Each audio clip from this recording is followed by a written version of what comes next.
दोस्तों, हम अब आ चुके हैं डॉक्टर साहब के पास में और हम इनसे जानेंगे कि आयुर्वेद का महत्व क्या है और जिनको शुगर, बीपी, दामा या हार्ट अटैक जैसी खतरनाक बीमारियां हो रही हैं तो उनके बारे में हम जानेंगे डॉक्टर साहब से मिलकर के।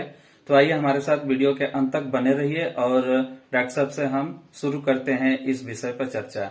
और देखिए, जैसे कि यहाँ पे कुछ लोग आए हुए हैं इस औषधालय में, यहाँ पर, जो कि यहाँ पे डॉक्टर साहब से मिलकर के अपनी समस्याएं का समाधान पूछ रहे हैं। तो आइए मिलते हैं और जानते हैं डॉक्टर साहब से। आपका हमारे द्वारा ब्लॉग में स्वागत है।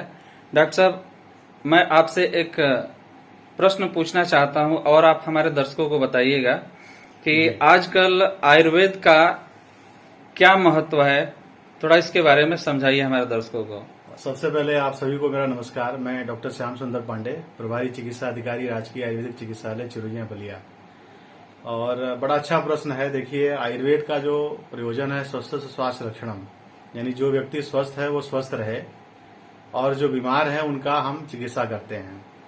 देखिए, आज के परिप्रेक्ष्य में आयुर्वेद की सबसे बड़ी जो उपयोगिता है वह है हमारा आयुर्वेद हमारे लाइफ स्टाइल को इम्प्रूव करता है। लाइफ स्टाइल का मतलब होता है कि हम कैसे जीवन जिए, हमारा खान पान कैसा हो, हमारा दिनचर्या कैसी हो, रात्रिचर्या कैसी हो, ऋतुचर्या कैसी हो। इसके हिसाब से हमें जीवन जीने की जो कला है वो आयुर्वेद बताता है। जैसे मैं आपको बताऊं कि अभी कोरोना काल में आपने देखा होगा कि बहुत सारे लोग जो है घर से बाहर नहीं निकले, उनको एंजाइटी है, डिप्रेशन है, नींद न आना।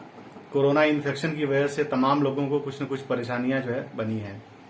तो उसके हिसाब से आयुर्वेद में किन किन चीजों को लिया जाए मैं अपने दर्शकों को बताऊंगा। जैसे कि हमारा भारत सरकार का जो आयुष मंत्रालय है उसमें आयुष क्वाथ के जो है सेवन के लिए कहा गया है। च्यवनप्राश का सेवन करिए, जिससे इम्यूनिटी हमारी बढ़ती है। च्यवनप्राश में जो मेन कंटेंट है वो आंवला है, जिसमें विटामिन सी होता है। सनसमनी बटी, जिसको गिलोय बटी कहते हैं, उसके सेवन से भी हमारी रोग प्रतिरोधक क्षमता बढ़ती है। साथ ही साथ जो है, देखिए आज हमारे जो ये हमारा समाज है, इसमें सबसे बड़ी जो समस्या है वो मिलावट की है। आप देख रहे होंगे कि तेल है, चाहे हल्दी हो, चाहे दाल हो, जो भी चीजें हैं उस सब में कुछ न कुछ मिलावट है। सरसों के तेल में पाम ऑयल मिला दे रहे हैं, जिसकी वजह से हर व्यक्ति को फैटी लिवर की समस्या हो रही है, कोलेस्ट्रॉल बढ़ रहा है, हार्ट अटैक की समस्या बढ़ रही है। इसी तरीके से हल्दी में रामरज मिट्टी या अन्य तरीके के जो केमिकल हैं वो मिला दिए जा रहे हैं। दाल में खेसारी की दाल मिलाई जा रही है, जिसमें कि तमाम तरीके के न्यूरोटॉक्सिन पाए जाते हैं, जिससे आदमी बीमार हो रहा है। इसी तरीके से अगर हम बात करते हैं मिलावट की, तो आज आप देखते होंगे जो हमारा आटा है, आटे में भी तमाम तरीके के जो है। यह मिलावट की समस्या से कैसे निजात पाया जाए, क्योंकि मिलावट तो हमें लगता है कि हर दुकान पे, हर बाजार में मिलेगा, तो लोग कहाँ से ओरिजिनलिटी लाएंगे। देखिए, सबसे बड़ी बात है कि मैं अभी सभी अपने दर्शकों से अनुरोध करना चाहता हूं कि भारत की जो जनसंख्या है वो बहुत ज्यादा है। 135 करोड़ की जनसंख्या वाला देश है, तो इतने लोगों को भोजन जुटाना एक बहुत बड़ा चैलेंज है। मगर भारत की बहुत सारी जो जनसंख्या है वो कहीं न कहीं गांव से जुड़ी है। तो कोशिश करिए आप कि गांव से आप जो है जुड़े हो। तो सरसों का तेल है, आटा है, दाल है, दूध है, घी है, ये सब आप गांव से लीजिए। और इसके बावजूद कुछ लोग ऐसे हैं जो जिनको की समस्या है वो गांव से नहीं जुड़े हैं, शहरों में रह रहे हैं। तो कोशिश करें कि वो ब्रांडेड सामान लें, अच्छे क्वालिटी का सामान खरीदें। और दूसरा जो पक्ष है कि हम मिलावट की समस्या से बच नहीं सकते हैं, तो उसका एक सबसे बड़ा जो है कि आयुर्वेद में पंचकर्म कराइए। जैसे हम अपनी गाड़ी की सर्विसिंग करते हैं, जैसे हम अपने मोटरसाइकिल की सर्विसिंग करते हैं, उसी तरह हमारा जो शरीर है एक मशीन की तरह है। इसको एक समय समय पर हम अगर पंचकर्म के माध्यम से शुद्धि करते रहेंगे तो हमारे शरीर में जो हम टॉक्सिन ले रहे हैं वो जो है पंचकर्म के माध्यम से शरीर से बाहर होता रहेगा। सर, ये पंचकर्म मतलब थोड़ा सा इसको विस्तार से बताइए। जी, पंचकर्म जैसा शब्द से ही है, 5 कर्म होते हैं इसमें। तो ये अगर हम आम भाषा में कहें तो इसको कहते हैं डिटॉक्सिफिकेशन ऑफ बॉडी, यानी शरीर की शुद्धि। वो उसमें 5 चीजें होती हैं। और पंचकर्म में टोटल जो है 3 प्रक्रियाएं होती हैं। पूर्व कर्म होता है, मुख्य कर्म और पश्चात कर्म, जिसमें वमन होता है, विरेचन होता है, नस्य होता है, बस्ती होती है और रक्त मोक्षण होता है। वमन का मतलब होता है जैसे कि हम गैस्ट्रिक लेवल जो है, अगर हमारे कोई आंतों पेट में अगर कोई किसी तरीके का टॉक्सिन है तो हम उल्टी करा करके उसको बाहर निकालते हैं। इसी तरीके से विरेचन है, आंतों की सफाई के लिए विरेचन होता है।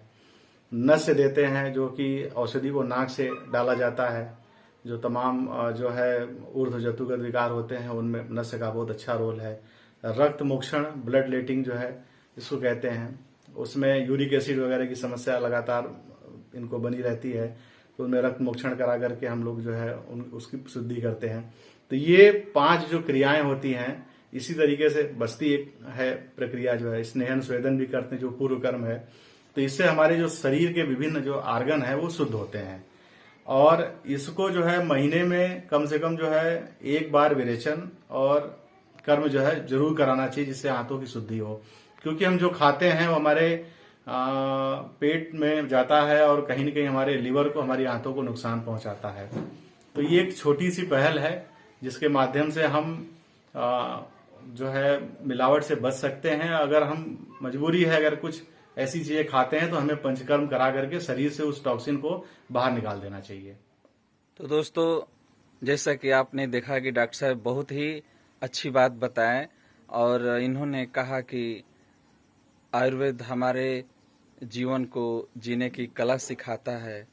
तो दोस्तों, मुझे उम्मीद है कि आप आयुर्वेद के महत्व को समझे होंगे और अपने शरीर को शुद्धिकरण करने के लिए पंचकर्म करते रहें और स्वस्थ रहें, खुश रहें।